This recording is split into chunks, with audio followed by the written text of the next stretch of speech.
Leviticus 6.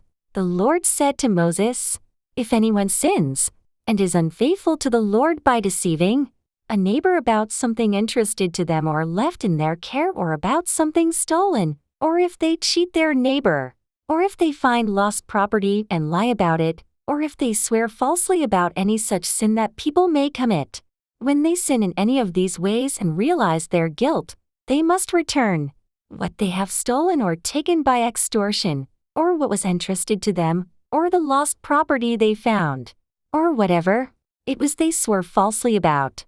They must make restitution in full, add a fifth of the value to it, and give it all to the owner on the day they present their guilt offering.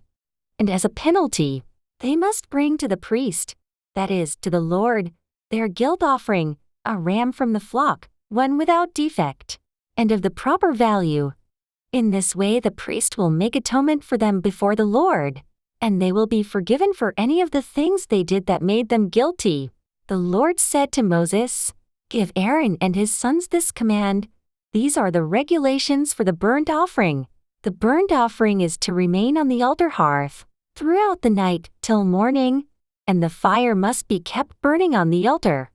The priest shall then put on his linen clothes, with linen undergarments next to his body, and shall remove the ashes of the burnt offering that the fire has consumed on the altar and place them beside the altar.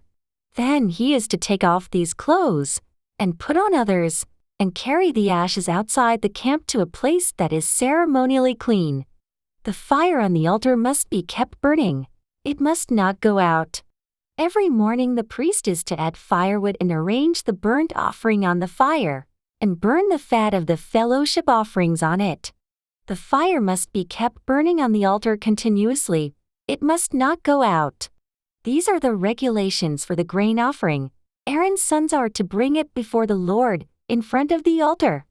The priest is to take a handful of the finest flour and some olive oil, together with all the incense on the grain offering, and burn the memorial portion on the altar as an aroma pleasing to the Lord.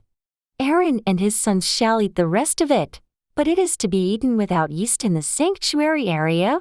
They are to eat it in the courtyard of the tent of meeting. It must not be baked with yeast. I have given it as their share of the food offerings presented to me. Like the sin offering and the guilt offering, it is most holy. Any male descendant of Aaron may eat it. For all generations to come it is his perpetual share of the food offerings presented to the Lord.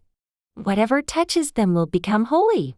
The Lord also said to Moses, "This is the offering Aaron and his sons are to bring to the Lord on the day he is anointed, a tenth of an ephah of the finest flour as a regular grain offering, half of it in the morning and half in the evening. It must be prepared with oil on a griddle. Bring it well mixed and present the grain offering broken in pieces as an aroma pleasing to the Lord. The son who is to succeed him as anointed priest shall prepare it. It is the Lord's perpetual share and is to be burned completely.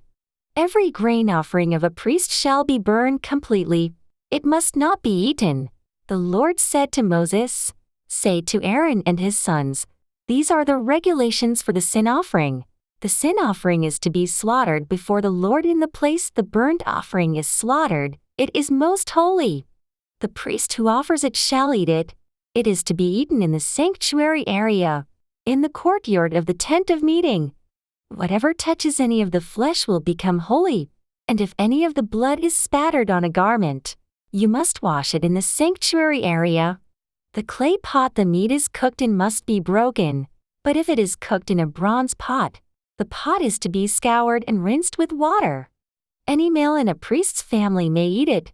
It is most holy. But any sin offering whose blood is brought into the tent of meeting to make atonement in the holy place must not be eaten. It must be burned up.